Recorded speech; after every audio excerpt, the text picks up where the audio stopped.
डर गई सत्ता। जी हाँ, सच की कलम से डर गई सत्ता, स्याही को कैद कर लिया गया, जनता की चुप्पी को मजबूरी कहा।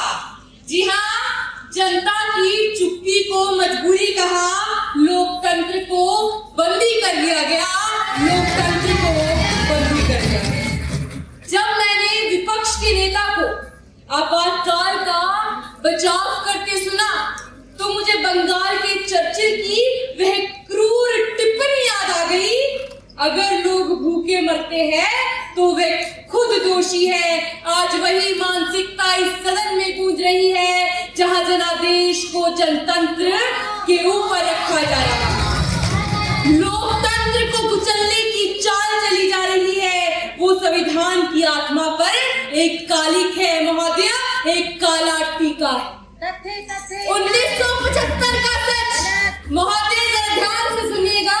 1975 का सच यह है कि इलाहाबाद हाई कोर्ट ने श्रीमती इंदिरा गांधी को मतदान में धांधली और सरकारी संसाधनों के दुरुपयोग का दोषी ठहराया। क्या उन्होंने इस्तीफा दिया? जी नहीं महोदय, इंदिरा जी ने इस्तीफा नहीं दिया, बल्कि उन्होंने अपने मंत्रिमंडल को दरकिनार कर राष्ट्रपति जी को पत्र लिखा, उस पर हस्ताक्षर करवाए। ना थी कोई युद्ध की आहट, जी हाँ, ना थी कोई युद्ध की आहट, ना बारूदी धमाके, फिर भी लोकतंत्र जंजीरों में कसा गया, वो भी चुपचाप जनता के सामने। वास्तव में, जी हाँ, वास्तव में उस समय कोई सशस्त्र विद्रोह नहीं था, कोई संवैधानिक संकट नहीं था, सिर्फ सत्ता की कुर्सी डगमगा रही थी, सिर्फ सत्ता की कुर्सी डगमगा रही थी।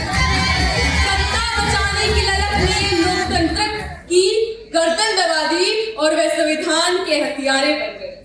फिर क्या हुआ? प्रेस पर सेंसरशिप लगाई गई। इंडियन एक्सप्रेस ने विरोध में खाली पन्ने छापे।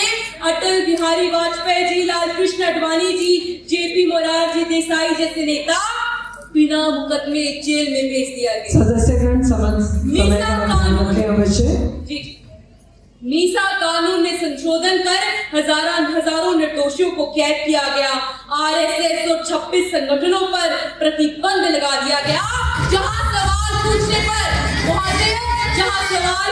पर जेल भेज दिया जाए, वहां संविधान की जगह सत्ता का डर राज करता है, सत्ता का डर राज करता है। विपक्ष आज कहता है भारत को आजादी एक उपहार में मिली है। क्या वह उन हजार बलिदानों का अपमान नहीं जिन्होंने काल कोठरियों में फांसी के फंदों और निर्दय लाठियों के बीच स्वतंत्रता की कीमत चुकाई है? यह धरती शहीदों के लहू से सींची गई है। उसे उपहार कहना हमारे इतिहास की तौहीन है महोदय, हमारे इतिहास की तौहीन।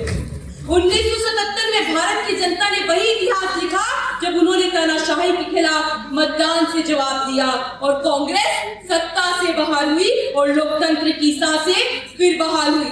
हमारे राज में, भाजपा की राज में अपना अखबार डरते हैं।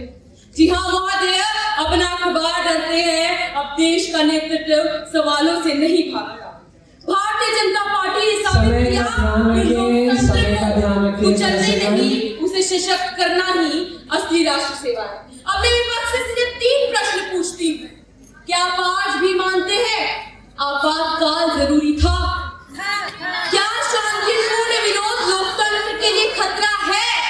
क्या सत्ता बचाने के लिए संविधान को कुचलना जायज था?